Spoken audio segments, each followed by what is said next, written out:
se mawari nana kulate ikasi Kipana wa sana Krista mi na ni na wa na sana ibol heksun sulusi in Second langsung enggak untuk mungkin kanjung yang semua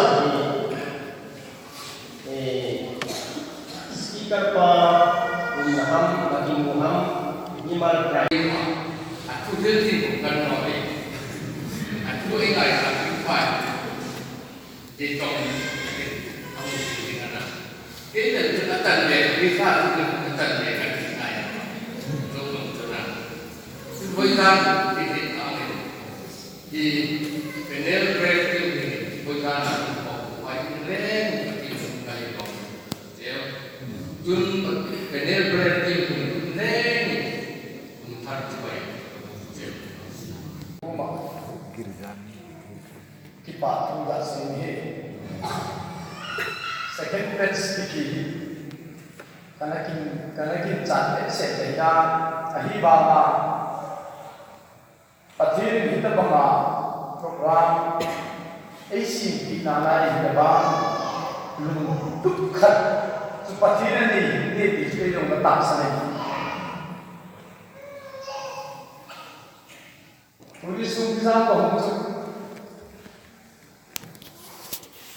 di tempat lungkap balzi,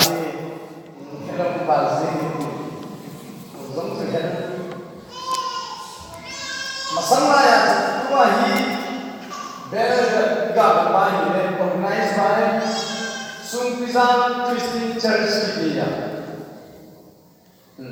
Sungkizan Christian Church. Masalah yang kedua ini tiga ini. KCC local church organized ya. Itu ini. Holding some idol here. Hibang aku cuma join churches panlang bangban. Mesti dia dapat itu tak lalu dia. Jangan itu ahi. Undang sidang boleh. Kikian mau sidang. Tijuk mutih hati aku ini. Second versi na bol tale masang lampi di tapo phan masang di tapo di sungai tak nahi duzana kita apa pasal yo cabu first message di kedua sungkisan population is all over 2,800 something. Tula ya, di hobi nak di se kalau ada aku mulai dah, dia mulai dah. Gari cuma cuma. Aku ini apa? Election. Apa? Ini bicara tu sehat bestu, khosat tengah boleh. Program dan sudah terdengar zaman konfirmasi. Jun tu cuma ini game tradisi sudah ini nubai game, posel game di kenzi sudah. Ini bahawa tu sehat bestu nubai ini sampai posel ini sampai.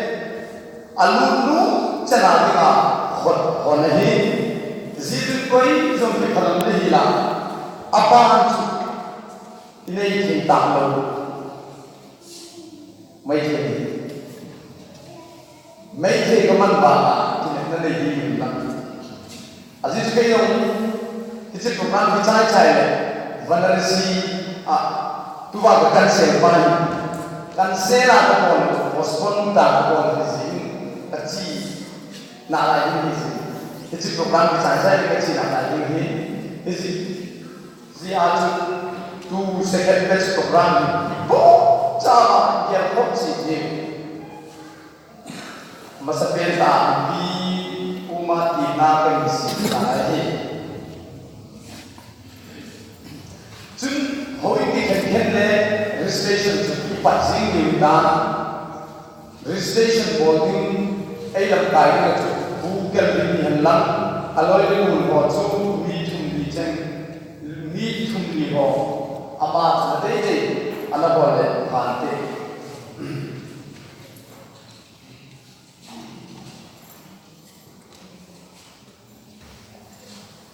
chun exclude hospitality na ne dan ho team members ho chuma nung ti ta ki pa thu na chung ba ka se be lam kai ho saka mi va na anai wa mi bi ngai cha mi bi ding a chi kho ki pi ham ti saka ma kuna ave ba amu ba ki chi program bun do ki ni ti chu pi he ni ga ka se na lai he chun i he ti ki u khat chu ho bum ti khen ni lo bum ti la church ti le assembly mi pi ki go mi pi ki ho ti pa ni church ni la ma pa ma ko san to bum ti pathina ni te leisna kuna chu beau ni pathin ni te chu au ta khan chan a o chen a din ba na chu vechen he chen te ki ba pathin te chen ni da zit na ho bum ti anaya nang le ke ti bu ni ho bum ti anaya asima chu pathin nei zit na ho bum ni te pathin avil si nahi zit tu chung hi pathin na ve ai vil ki le hi hai ni pathin bi dinga cha te tu vil si ham ho ku hi pathina hi pathin na cha te ngai cha ko hai pathin ho ku mi le tu avil ki si nahi pathin mitak tak ho ku hi ai ma hi sang si apang ku le ho ku chui de dan ta ba ho ku chui de dan ta ba a chi lo ti wa hi i pu na si ba apang ha na ta sang ti si ba apang ha a hat mo ti si ne zin tu tu ma hadi tan ya nang to kai sang na ho ku ti pathin angai zo ni zin pathin ni ne ti si tu tu ma tu mai revival pathin nei ki tal revival ki ti le ei hon revival ki ne he tin dan ka revival ki patta ne tinga ni ki zin ne ei hon revival ki tinga ni ro di khoe lo to ba di chuhon pathin ka na to pi na hi ma khoe lo ni thum di ni kum phat kum thum min la na hin khu ki khel lo a hi ne phat chu lo ki lo i chu 2006 lo tu min revival khat bei amu chu apata ai ti na hi ma hi revival a ku chu hin khu ki khel na amu ba hi khu ki khel na pa na ku chu ni ina ki khel a ko ta angai cha ta ki khada wa ku ni ku ta a hi ai wa khat bei ko ba ha ko le ko ba ko le a hui lu chi do ni ngai ni ki da ha mo ki da a bung le cha bei ai oi kita tak ini Mihir kita aku ha si ki pa ha ai. Hoya aku semua. Bung le cha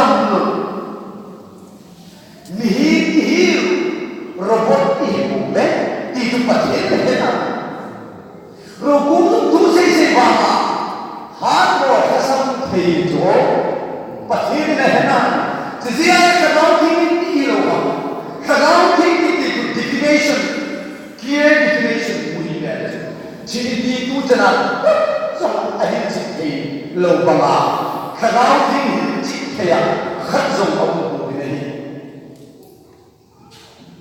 Bible kalai Bible ko ni WBC World Biblical Commentary ka chone khadau ki thi hui ta ba khadau ki thi hui ta ba khadau ki thi mai ta ba mai ta ba to ba ki tu perhaps hit lo khadau hil thema hil chit thaya mi au ko bin ana hibin zong au ko bin zong hibin ta BD final year diva seminar ka le perwa what is Holy Spirit the question discussion ka bolwa konta ka session tuma kesi session ni than kalawa azor ke kita tahu mata kalau pas ekdom secular mind ni ibdai line holia mungkin kah mungkin kei bang Holy Spirit di hoi ka tak sanye ibol tu dia tu pera halani ane ti himpan hasil presenti anak tu pe kasuin kan hati ni ama hinna ka konsep scientific approach balsa mission ki mene koila pangkaro fundamental thought ne ho ai pun sarang na tuma ibita gaw sa diba gaw sa pun di tuma diba akidel ko ni kita ka resource person pa the teacher pa tu tamam ni ko hi mai argument ne ni ma fai ni lo di nakina ne ni ba del ni kina atari cerita no sida conclusion ka nahi thi zor pe na ati tuma topic discussion ne pe ri serious balsi ti ba principal pa ko principal pa tu tagaw ki chu hui to bangahin hui tu kon zo ni mu theo iba ata mu thei zia tagaw ti mo aum poi ya mo si lo ni india iba ata solution pata hi kilo kayo no accuses tiga penta pau penta kumsom le mala pathen kempi bolsa tagaw patidan kamida bomba bolsa pathen chundam le bolsa ta I tagaw thi kumpan tagaw thi pihak ni pa ikla explains the kita Dr. Reverend Samuel George Kakija Pam Rukum, do you have any idea about this matter? Sir, let me try my best to highlight short my assumption. Yes. Tagaw pang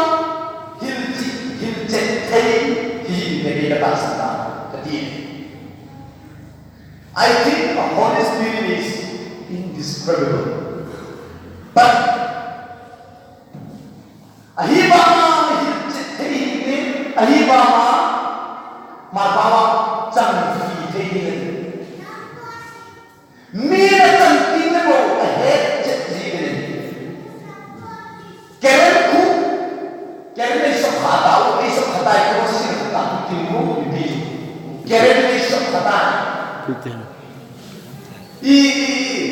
me ho so khalo lai ma keren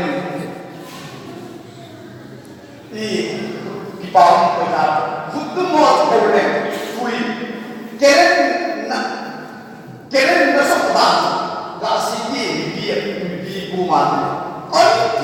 Karen Sot.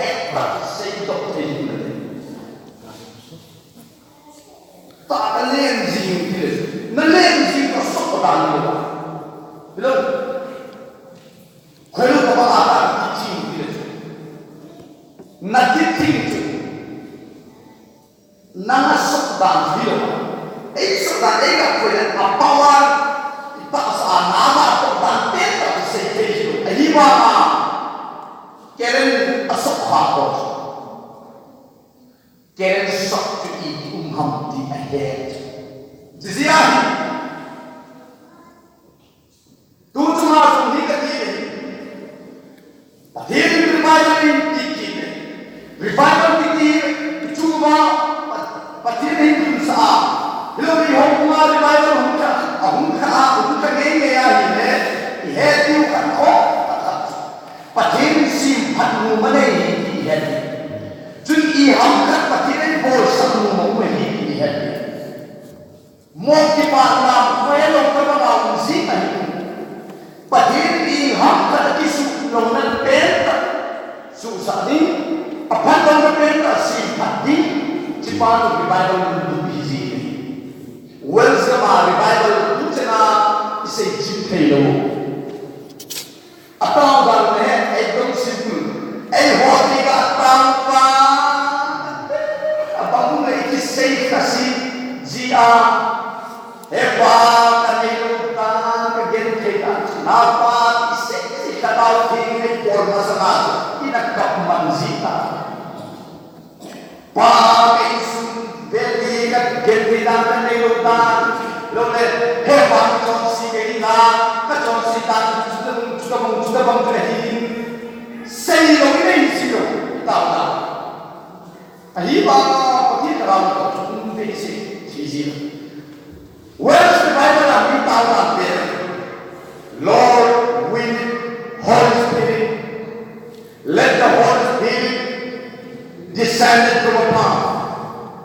Hepa kalau kita cahde, kalau kita control ni. Hepa kalau kita cahde, where's the Bible? Alam में पक्षी लोग भी हैं। एक और बाइबल का चलवा खदा सुनती है कहीं न कहीं चोट किसी खदा रिफाइन एक बोल है कौन एक बात की बात सियाही रिफाइन किसी तू चुना बाल खदा की रिफाइन के बंदे में चुन के रूप की हों जो जुमों में दिंबो हिलोले हिलकुकी खेल का दिंबो हिलोले खतना दिंबे से केर लूटल लगाव ठीक पत्ते लगाव ठीक मल सो नचते ते पत्ते तो बिना कुत्ते के दिमाग पर नची तिमुन पत्ते बिना कभी नहीं है दिन पत्ते तो का है जरा Johnson na buong kasindi. This story ay hizin. Apo na kasindi.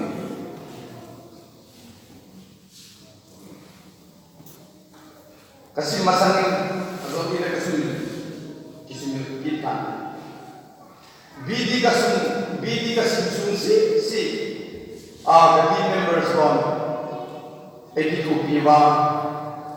Si Zamba, kati members of the T2PI country bila, a very kati members that you keep up to go say Dumin. Tuza ay conductor Puki, Pinian Gospel Prayer Team Advisor, ila Puremang Lalsin Ahid, Mau Loka Accountant Ahila. Lahir di Batak Sani,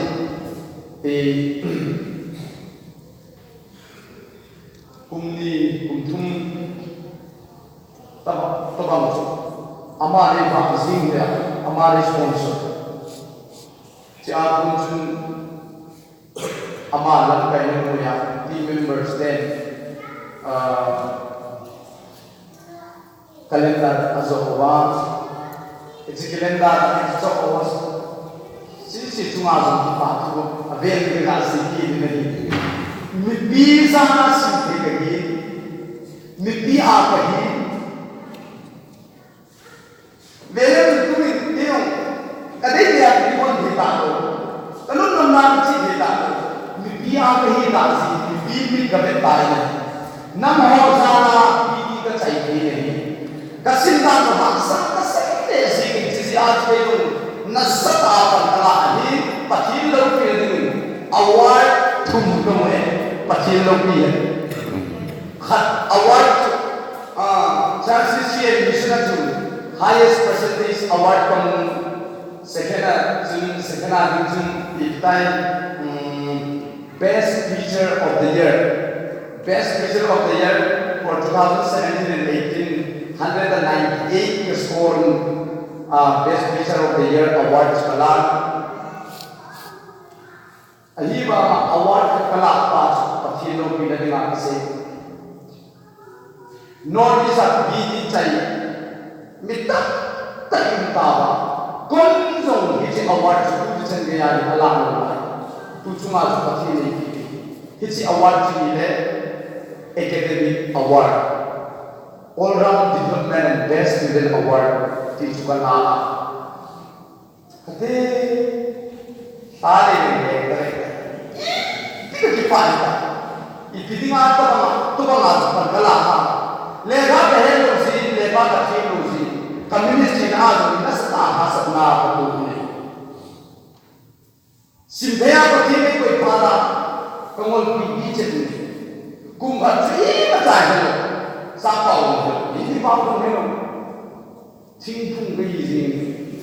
Kelas rumah kata amawal es nyaman. Siapa? Ini tak kira. Tapi hobi nama ciri recommendation pertama terhubung dengan amal ini kata ini, dia kata tak sampai ini biasa. Hobi cuma pastor hon recommendation ini na. Tidak orang berfakta ini balik tahu dia tu. Tapi ini sahaja, ini cuma saja. Hobi ko ikon na tao di ngai ko ta sapa wa ta lai ta dunia ikon na ta kitchen jadi ulka pung tao di ka ko te ki ken lo ye kami juga ye kami se ini ba di boleh ngai ko kalau ba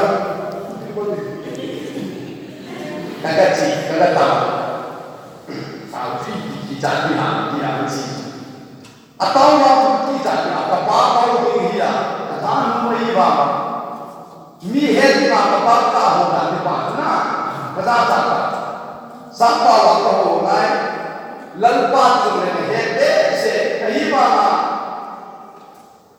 academic field is ya all over the all the na ngai ngon ga na Nuila mana bintang, bintang tak bawa aku, enggak kami terus. Oh God, dia ada untalan berita.